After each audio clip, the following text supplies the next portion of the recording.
an instrument everybody loves. We have beautiful drum instruments right in the Florida Kingdom. Listen to this. Bass drum, snare drum,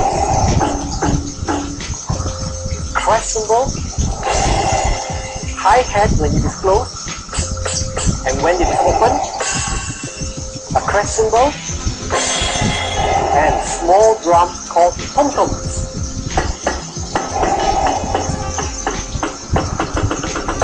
Now, let's learn how to play a rock and roll rhythm. Rock and roll is very simple. There are 4 counts, and on every count, play the hi-hat.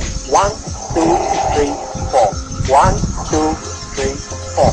And on the first beat and the third beat, play the bass drum. 1, 2, 3. 1, 2, 3. And on the second and fourth, play the snare drum. 1, 2, 3, 4. 1, 2, 3, 4. This is rock and roll. Let's play double time for the hi-hat. 1, 2, 3, 4.